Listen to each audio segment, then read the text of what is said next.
ন্যায়ৰ কথাটো যেটো আহিছে প্ৰতিটো বোলছবি গৃহতে জনগণ থিয় হৈ পুনৰ দৃঢ়তাৰে দোহাৰিছে আমাক ন্যায় লাগিবই। জুবিনদাৰ মৃত্যু মুখ্যমন্ত্ৰীৰ ভাষাত হত্যাই হোক মৃত্যুৱে হোক ইয়াৰ ন্যায় লাগিব আৰু কোন জড়িত সেই কথা অসমৰ জনগণে গম পাব লাগিব।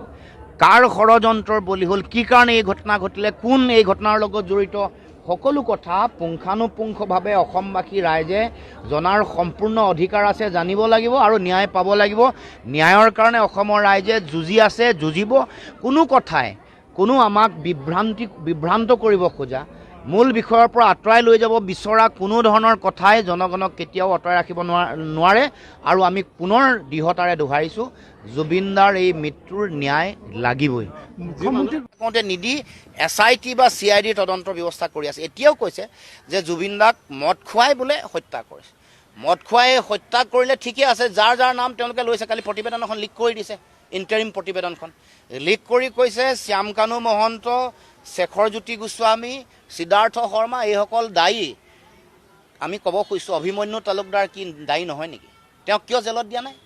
তেওঁ কিয় নাম লোৱা নাই? তাৰমানে অভিমন্যু তালুকদাৰৰ লগত মুখ্যমন্ত্ৰীৰ পত্নীৰ কিবা ব্যৱসায়িক সম্পৰ্ক আছে নেকি? সেইকাৰণে এই কথাটো তেওঁলোকে অভিমন্যু তালুকদাৰক এনেকৈ বাধা দি ৰাখিছে নেকি? এইটো জনাব লাগেতো ৰাইজক। যদি ইয়তখনত মদ খোৱাৰ কাৰণে জুবিনদাৰ হত্যা বা মৃত্যু বুলি ধৰা হৈছে, ইয়তত থকা 16জন মানুহক কিয় এৰেষ্ট কৰি ৰখা নাই অসমত? আমাৰ এইটো ডাঙৰ প্ৰশ্ন।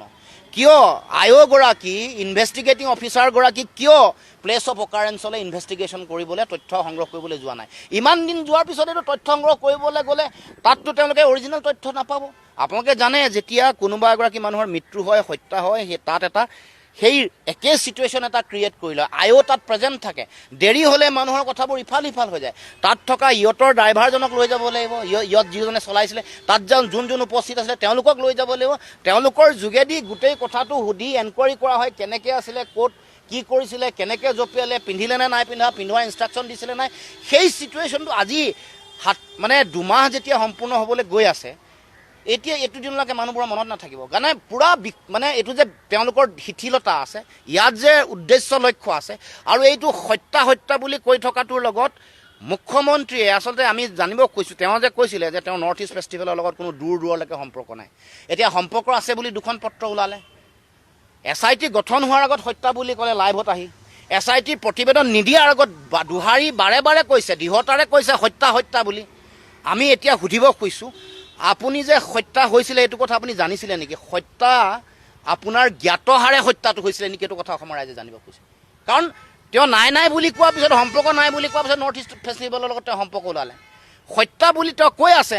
আমি ৰাইজে প্ৰথমে কৈছিলোঁ আপুনি হত্যা কেনেকৈ গম পালে? ৰাইজক জনাব লাগে চ'ৰ্চ কি, আপুনি কেনেকৈ ক'ব? জানিব পাৰে আপুনি। কোনোবাই তেওঁৰ হৈ উকালতি কৰি 2-4জনে কৈছে যে মুখ্যমন্ত্ৰীয়ে জানিব পাৰে। জানে যদি কওক, আধা কৈ আধা কিয় নাই কোৱা? নক'লে সম্পূৰ্ণ নক'ব লাগে, ফুল্লি কনফিডেঞ্চিয়েল কথা।